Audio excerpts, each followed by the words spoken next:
Well, along those same lines, Mr. Sales, you quote a Washington Examiner article that warns about 98 individuals who are on the terrorist watch list were apprehended after crossing the southern border.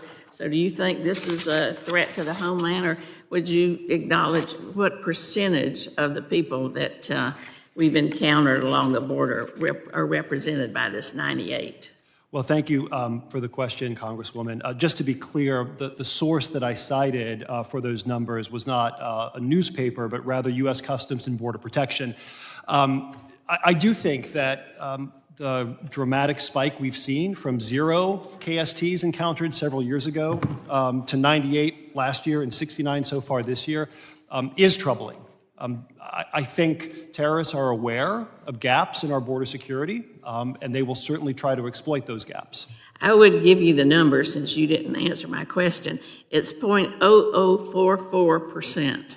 0.0044%. And these individuals were apprehended, isn't that correct? That is correct, Congresswoman, but I think, remember, it was just 19 hijackers who were able to pull off the 9/11 attacks. But those weren't apprehended, and that's not relevant to what we're talking about now. We're talking about today across the southern border, the percentage, and those were the ones who were apprehended. So let's don't spread misinformation claiming that this big wave is waltzing across our border to attack like 9/11. Is that what you're trying to say?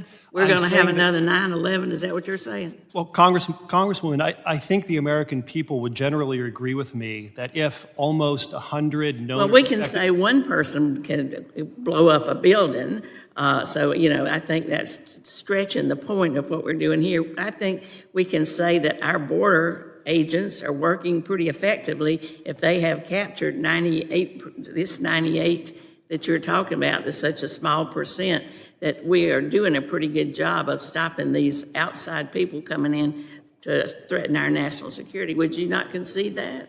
Well, to continue my thought, Congresswoman, I believe, and I believe that the American people would agree, that if nearly 100 known or suspected terrorists are able to come into the United States... But they weren't. They were apprehended. Mr. Chairman, may I finish that sentence? Go ahead. If 98 known or suspected terrorists are able to enter the United States, that would be of concern, and it would raise this further question: how many others are getting in that we were not able to catch and that we don't know about?